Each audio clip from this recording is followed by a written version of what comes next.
Bonjour à tous, bienvenue sur Légende du football FC Barcelone.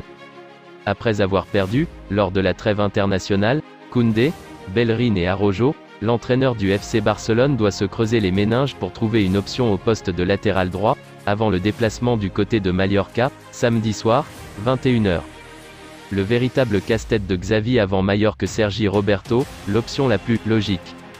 Sergi Roberto est le seul latéral droit de métier qu'il reste au sein de l'effectif catalan. Bien que ce ne soit pas son poste de base, cela fait maintenant 7 saisons que Sergi y prend goût. Le seul hic, c'est que ce dernier souffre de douleurs au niveau du tendon d'Achille et est pour le moment forfait. Álvaro Núñez, titulaire indiscutable avec la réserve. Álvaro Núñez est titulaire au poste de latéral droit au sein de l'équipe réserve du FC Barcelone.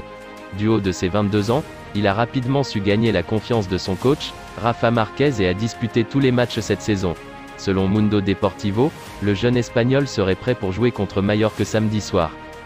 Eric Garcia, une option envisageable. Tout comme l'ont eu fait Koundé ou Araujo, Xavi pourrait décider de reconvertir un défenseur central, bien que les 3 qu'il reste de disponibles, en raison de l'hécatombe de blessures, ont un profil distinct à ceux blessés. On pourrait alors penser à l'Espagnol Eric Garcia, qui avait déjà tenté l'expérience contre Villarreal. Marc Casado, la belle découverte de la saison.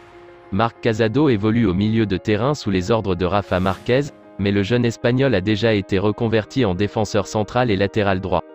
Cet été, Marc avait par ailleurs convaincu Xavi, qui avait décidé de le convoquer dans le groupe de la tournée aux USA.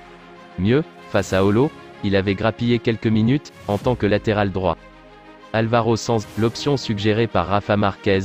Álvaro Sanz, milieu de terrain du Barça Athletic, est un joueur connu de Xavi. Tout comme son coéquipier Marc, Sanz est capable d'évoluer au poste de LD. Interrogé à ce sujet dans l'émission Ketty Jug diffusée sur les ondes de la Cadena Ser, Rafa Márquez avait lui-même suggéré au coach espagnol de choisir cette option, dans le cas où Sergi Roberto ne serait pas prêt à temps. Jouer avec 3 centraux, un changement de système, autre alternative envisagée. Enfin, l'ultime option qui s'offre à Xavi est de miser de nouveau sur un 3-4-3, comme il l'a eu fait la saison passée à Anoeta. Ce serait donc Gérard Piqué, Eric Garcia et Christensen qui auraient ce rôle, bien que Xavi pourrait aussi s'appuyer sur Marcos Alonso, qui avait déjà tenté l'expérience sous les couleurs de Chelsea. Les nouvelles sont rassurantes pour le défenseur central du Barça, Jules Koundé, blessé à la cuisse gauche avec les Bleus. Depuis la victoire de l'équipe de France contre l'Autriche, 2-0, en Ligue des Nations, le 22 septembre dernier, où il était sorti dès la 23e minute, Jules Koundé soigne une blessure au biceps fémoral de la cuisse gauche. Initialement absent pour une durée indéterminée, le défenseur central du FC Barcelone a fait ce jeudi son retour sur les terrains d'entraînement, comme on a pu le voir sur une vidéo publiée par le club Blaugrana sur son compte Twitter. Accompagné d'un préparateur physique, l'ancien Bordelais a repris la course et semble donc en avance sur son processus de récupération.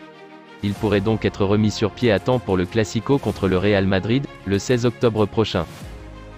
C'est tout pour aujourd'hui, n'hésitez pas à ajouter des commentaires, abonnez-vous, ça coûte rien du tout, je compte sur vous, un grand merci pour le soutien, à la prochaine vidéo pour la suite de l'actualité de FC Barcelone.